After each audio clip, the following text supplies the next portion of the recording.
Assalamualaikum warahmatullahi wabarakatuh. Perkenalkan kami dari kelompok 4 mata kuliah pengembangan media dan sumber belajar yang beranggotakan Aminullah, Sonia Indika, dan Dwi Puspitasari.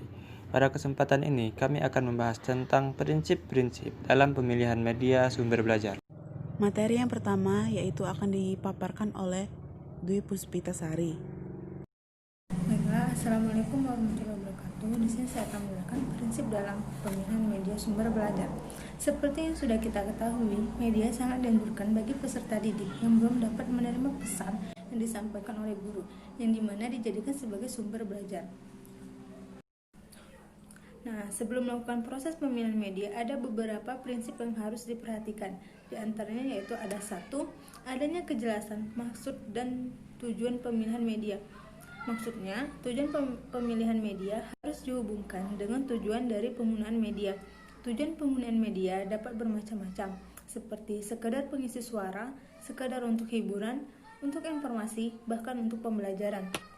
Nah, yang kedua yaitu adanya familiaritas media. Istilah familiaritas berasal dari kata family, yaitu keluarga, yang artinya mengenal utuh tentang media yang akan dipilih sampai sekecil-kecilnya, termasuk kekurangan dan kelebihannya dari media tersebut. Nah, yang ketiga adalah adanya sejumlah media yang harus dipilih dan diperbandingkan. Maksudnya, semakin banyak media yang kita pilih, maka akan semakin menentukan kualitas media yang akan kita pakai untuk sebagai media pembelajaran. Nah, yang terakhir adalah ada sejumlah kriteria atau norma yang dipakai dalam proses pemilihan, di mana prinsip ini merupakan hal yang terpenting dalam proses pemilihan, karena akan dipakai dan digunakan serta menentukan jenis media yang akan ditentukan. Sejumlah kriteria atau norma yang dikembangkan harus disesuaikan dengan keterbatasan kondisi setempat, mulai dari tujuan yang akan ingin dicapai, fasilitas, tenaga maupun dana, dampak yang akan diperolehnya, baik itu efisiensi dan efektivitasnya. Selanjutnya akan dilanjutkan oleh Aminullah. Menurut Raharjo, ada 3 prinsip yang harus diperhatikan dalam pemilihan media pembelajaran. Yang pertama, harus ada kejelasan tentang maksud dan tujuan apakah media tersebut dipergunakan untuk pembelajaran, untuk mengetahui informasi yang bersifat umum, atau hanya untuk sekedar hiburan dalam mengisi waktu kosong. Lebih khususnya lagi, media tersebut digunakan untuk pembelajaran secara individu atau untuk pembelajaran secara berkelompok, dan sasarannya ditujukan untuk masyarakat pedesaan atau untuk masyarakat perkotaan. Tentunya itu tergantung pada kebutuhannya masing-masing. Yang kedua adalah karakteristik media pembelajaran. Setiap media pembelajaran itu mempunyai karakteristik memadukan teknologi dan pembelajaran tertentu, baik dilihat dari keunggulannya, cara penggunaannya, maupun cara pembuatannya. Yang ketiga, alternatif pilihan,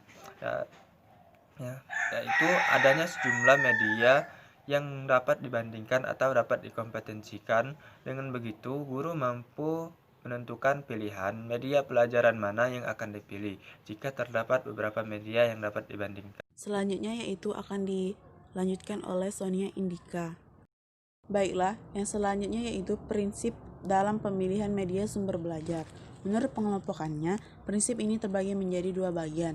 Yang pertama yaitu prinsip pemilihan media dilihat dari segi teori belajar, dan yang kedua yaitu prinsip-prinsip pemilihan media bagi guru. Baiklah, yang pertama yaitu prinsip pemilihan media menurut teori belajar.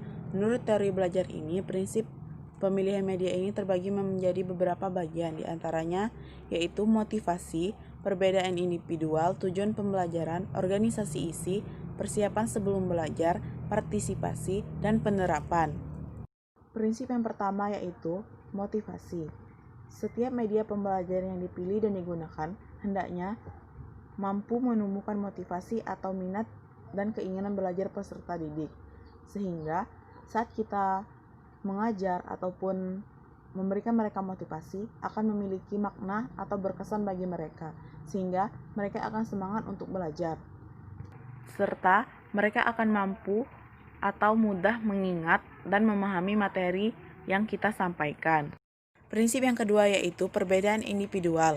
Baik siswa maupun mahasiswa merupakan kelompok belajar yang heterogen. Artinya, mahasiswa satu dengan mahasiswa lainnya memiliki latar belakang yang berbeda dan juga memiliki kemampuan yang berbeda-beda. Sehingga, media pembelajaran harus mampu menyelaraskan kemampuan masing-masing siswa agar mampu menerima inti dari materi pembelajaran yang disampaikan. Prinsip yang ketiga yaitu tujuan pembelajaran. Tujuan pembelajaran ini sangat mempengaruhi media pembelajaran yang kita pilih. Kesesuaian antara tujuan pembelajaran dan media yang kita pilih mampu mempercepat pencapaian tujuan pembelajaran. Dan juga, siswa juga harus mengetahui tujuan pembelajaran yang ingin dicapai, sehingga mampu memanfaatkan media pembelajaran yang dipilih dengan baik dan benar. Prinsip yang keempat yaitu organisasi isi. Pembelajaran akan dapat dilakukan dengan benar jika isi dan segala sesuatu yang mendukung pembelajaran diatur atau diorganisasikan menurut urutan yang baik. Prinsip yang kelima yaitu persiapan sebelum belajar. Persiapan juga memegang peran yang sangat penting dalam proses pembelajaran. Persiapan yang baik tentu lebih memudahkan jika kita ingin mengadakan proses pembelajaran. Namun, bukan berarti dengan persiapan yang baik, lalu pembelajaran akan berjalan lancar begitu saja. Proses pembelajaran tetap harus juga diperhatikan dan diawasi dengan saksama. Prinsip yang keenam yaitu partisipasi. Pembelajaran dapat berlangsung dengan baik jika terjadi komunikasi secara dua arah. Partisipasi aktif dari siswa telah menunjukkan bagaimana penerimaan materi oleh siswa tersebut. Prinsip yang ketujuh yaitu penguatan. Penguatan sangat bermanfaat untuk keberlangsungan dan keberlanjutan belajar siswa. Saat siswa ataupun mahasiswa diberikan penguatan, maka hal tersebut akan berpengaruh terhadap perilakunya. Dan prinsip yang terakhir yaitu yang kedelapan, prinsip penerapan. Media pembelajaran mampu membantu siswa untuk memahami konsep materi pembelajaran. Namun, bukan hanya sebatas memahami saja. Siswa harus mampu menerapkan materi-materi yang dipelajari dalam berbagai kasus, terutama dalam kehidupan sehari-hari. Yang kedua yaitu prinsip pemilihan media bagi guru. Prinsip ini juga terbagi menjadi beberapa bagian. Yang pertama yaitu prinsip efektivitas dan efisiensi. Yang kedua yaitu prinsip taraf berpikir siswa. Yang ketiga yaitu interaktivitas media pembelajaran. Yang keempat yaitu ketersediaan media pembelajaran. Yang kelima yaitu kemampuan guru menggunakan media pembelajaran. Yang keenam yaitu alokasi waktu. Yang ketujuh yaitu fleksibilitas atau kelenturan media pembelajaran. Dan yang kedelapan yaitu keamanan penggunaan media pembelajaran. Prinsip yang pertama yaitu prinsip efektivitas dan efisiensi dalam konsep pembelajaran. Media yang telah memenuhi aspek efektivitas dan efisiensi tentunya akan meningkatkan ketertarikan siswa dalam belajar dan mendukung pencapaian dalam pembelajaran. Materi yang disampaikan melalui media ini juga akan lebih mudah diserap anak didik. Prinsip yang kedua yaitu prinsip taraf berpikir siswa. Media hanya berfungsi sebagai alat bantu kegiatan belajar, yakni berupa sarana yang dapat memberikan pengalaman visual kepada siswa dalam rangka memotivasi belajar siswa, memperjelas, dan mempermudah konsep yang kompleks dan abstrak menjadi lebih sederhana, konkret, dan serta mudah dipahami. Prinsip yang ketiga yaitu prinsip interaktivitas. Makin interaktif siswa, maka makin bagus pula media yang dipakai, karena media tersebut lebih mendorong siswa untuk terlibat aktif dalam proses pembelajaran. Prinsip yang keempat yaitu ketersediaan media pembelajaran. Jika media ini tidak tersedia di sekolah maupun di kampus, maka hal-hal yang telah kita rencanakan sebelumnya akan menjadi sia-sia dan juga tujuan yang telah kita buat tidak akan pernah tercapai. Jadi, media ini haruslah tersedia di dalam kampus maupun di dalam sekolah agar tujuan pembelajaran bisa tercapai. Prinsip yang kelima yaitu kemampuan guru menggunakan media pembelajaran. Media harus disesuaikan dengan kemampuan guru, baik dari pengayaan maupun penggunaan ataupun pengoperasian media. Akan lebih efektif jika guru memiliki sendiri media yang akan digunakan. Prinsip yang keenam yaitu alokasi waktu. Isu ketersediaan waktu dalam pembelajaran memang sangat krusial. Guru selalu dikejar waktu untuk menyelesaikan tuntutan kurikulum. Oleh karena itu, penggunaan media pembelajaran yang efektif untuk mencapai tujuan pembelajaran mempunyai relevansi yang baik untuk materi pembelajaran, dan berbagai kelebihan lain pun kadang-kadang terpaksa harus dikesampingkan bila alokasi waktu menjadi pertimbangan yang penting.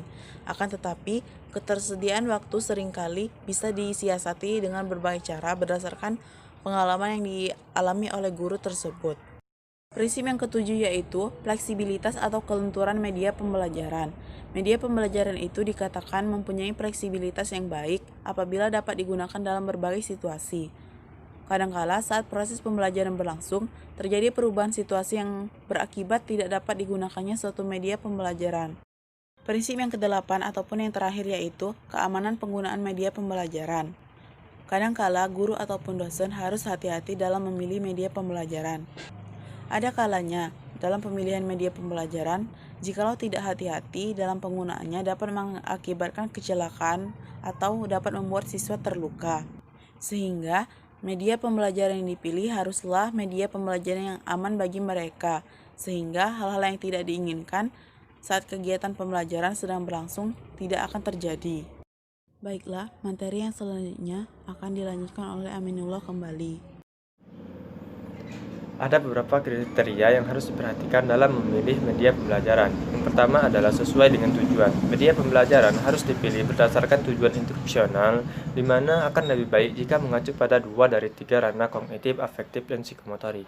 Hal ini bertujuan agar nantinya pembelajaran sesuai dengan arahan dan tidak melenceng terlalu jauh. Media pembelajaran juga bukan hanya mampu mengaruhi aspek intelijensi siswa saja, namun juga sikap dan perbuatan. Tidak semua pembelajaran dengan gampang dapat dilakukan dengan media. Ada beberapa pembelajaran yang harus menggunakan konsep atau simbol, atau bisa dikatakan menggunakan sesuatu hal yang lebih umum, kemudian baru diperjelaskan lagi. Ini memerlukan proses dan keterampilan khusus dari siswa untuk mampu memahami dan menganalisis materi yang disajikan. Media pembelajaran dipilih hendaknya mampu diselaraskan sesuai dengan kemampuan dan kebutuhan siswa dalam mendalami isi materi. Yang kedua yang harus diperhatikan adalah praktis, luas, dan bertahan. Media pembelajaran tidak harus mahal dan selalu berbasis teknologi.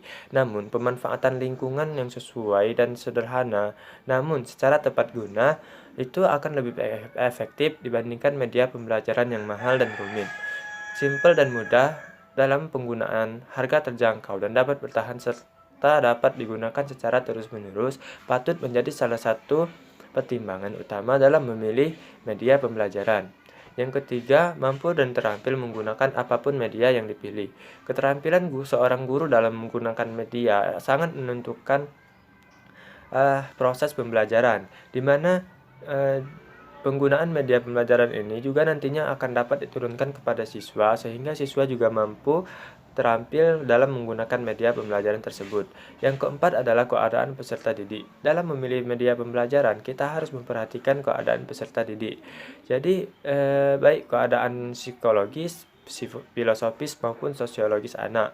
Sebab media yang tidak sesuai dengan keadaan peserta didik tidak akan banyak membantu dalam memahami materi pembelajaran.